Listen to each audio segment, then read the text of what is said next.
What if you could break free from the shackles of financial insecurity? What if you could attain financial independence and live life on your terms? Today we're about to embark on a journey through the key insights of the transformative book, Rich Dad, Poor Dad. We'll sift through its wisdom to unlock the secrets of financial success and independence. It's time to redefine our understanding of wealth and money. Are you ready to change your financial future? Let's delve into the lessons from Rich Dad, Poor Dad. The first lesson from Rich Dad, Poor Dad is about the importance of financial education. Imagine a world where you're not working for money, but rather, money is working for you. It's a world where you're not trading hours for dollars, but your dollars are multiplying themselves, day in, day out. This world isn't a fantasy, it's the reality for those who understand how money works. The difference between working for money and having money work for you is the cornerstone of financial education. It's like being a puppeteer, controlling the strings of your finances rather than being the puppet, controlled by the whims of the economy. The key to this lies in understanding money, how it moves, grows, and multiplies. It's about recognizing opportunities for investment and knowing when to seize them. It's about understanding the difference between assets and liabilities, and knowing how to leverage the former to minimize the latter. Wealth creation isn't just about earning more money. It's about understanding how to make that money work for you. That's the essence of financial education. It's about understanding the game of money so well that you can play it to your advantage. It's about being able to navigate the financial seas, steering your money ship towards wealth creation. Imagine if you could decipher the language of money, understanding its nuances and subtleties. You could spot opportunities where others see only risk. You could make strategic decisions that multiply your wealth. You could steer clear of financial pitfalls that ensnare the uneducated. Financial education is not just for the wealthy, it's for everyone who seeks a life of financial independence and freedom. It's for those who dream of a world where they are not controlled by money, but are in control of it. It's the difference between being a passenger in your financial journey and being the driver. So remember, wealth creation isn't just about how much money you make. It's about understanding the game of money, mastering its rules, and making strategic moves. So it's not just about how much money you make, but understanding how to make your money work for you. Rich Dad, Poor Dad defines an asset as something that puts money in your pocket and a liability as something that takes money out of your pocket. Now, let's delve a little deeper into this concept and understand why it's so crucial to your financial success. Imagine you have a basket, and you're filling it with apples. Assets are like the juicy apples that you put into your basket. They keep adding value to your basket, or in other words, putting money into your pocket. These could be investments like stocks, bonds, real estate, or even a side business that generates passive income. On the other hand, liabilities are like holes in your basket. No matter how many apples you put in, they keep falling out through these holes. These are the things that take money out of your pocket. It could be your car loan, your fancy new gadget on credit, or that expensive house you bought that's draining your resources in mortgage and maintenance. The rich have learned this fundamental principle, to keep adding apples and patching up the holes. They invest in assets, the apples, which continue to grow and multiply.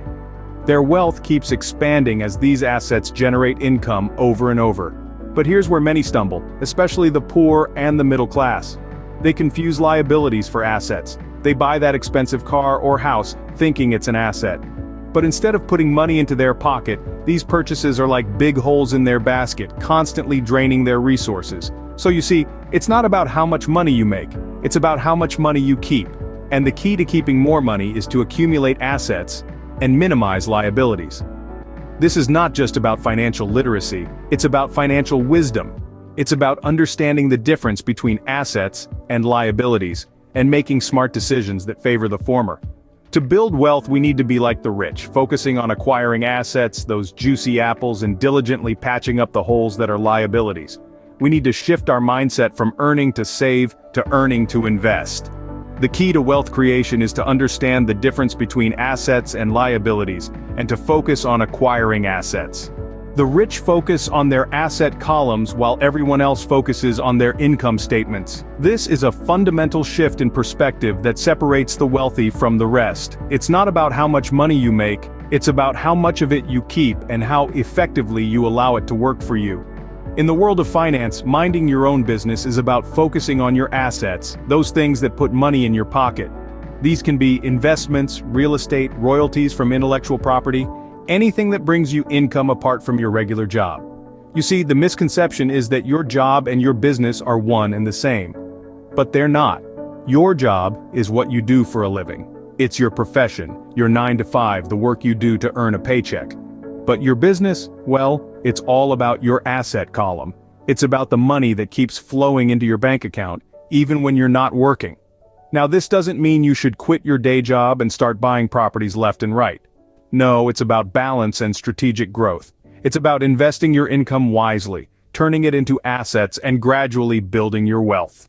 Think of it as a game of Monopoly. The goal isn't to make the most money, it's to acquire the most valuable properties, the ones that will generate income for you round after round. That's what the rich do. They acquire assets and let those assets generate more wealth. This is the essence of financial intelligence. It's about understanding the difference between an asset and a liability, between your profession and your business. It's about knowing where your money goes and making sure it works for you, not against you. Remember, building wealth isn't a sprint, it's a marathon. It requires patience, discipline, and a keen understanding of financial principles. So here's the takeaway. Focus on your assets, invest wisely, be patient, and above all, mind your own business.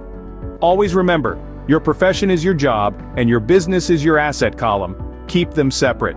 Rich Dad, Poor Dad emphasizes the power of corporations as a tool for wealth creation. Indeed, corporations are not just colossal entities that dominate our global economy, they are also tools. Tools that, when wielded correctly, can protect and enhance our wealth. Let's take a moment to think about the game Monopoly.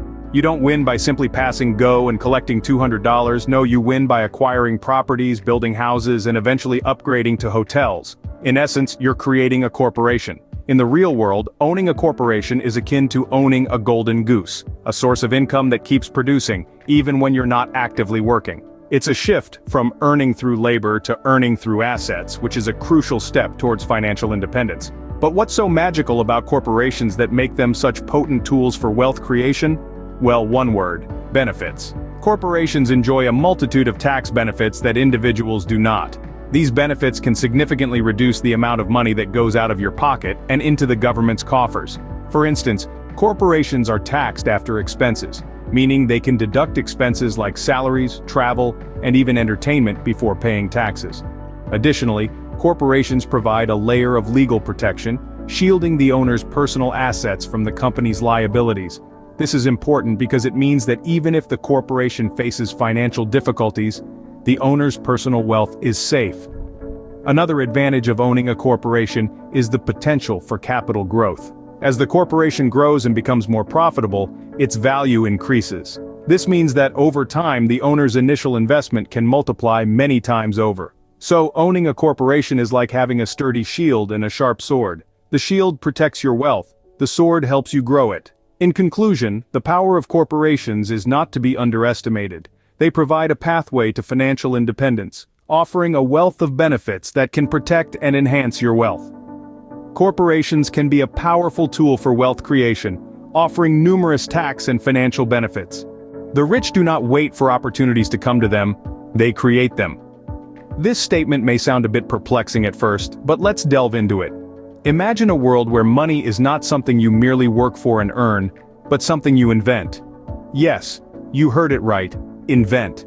Now, this does not mean printing counterfeit bills or creating a new cryptocurrency. It's about the creation of opportunities for wealth. Financially educated folks, the so-called rich, do not see money as a finite resource. Instead, they see it as an abundant flow, a stream that can be redirected, expanded, and multiplied. They have the knack to identify opportunities and tap into them, creating wealth where others see nothing. Take real estate, for instance.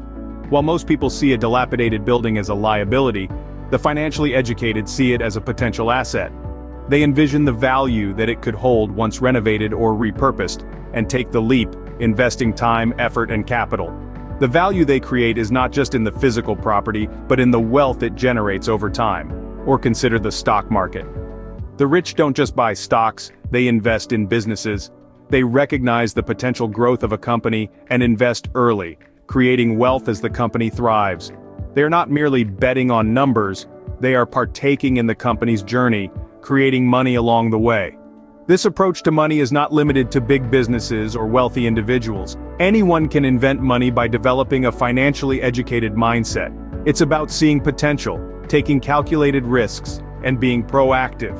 It's about not waiting for the perfect job or the lottery win, but creating your own wealth-building opportunities. Remember, financial independence is not about waiting for the right opportunities, it's about creating them. So let's stop waiting and start inventing. Let's start seeing money not just as something we earn, but as something we can invent.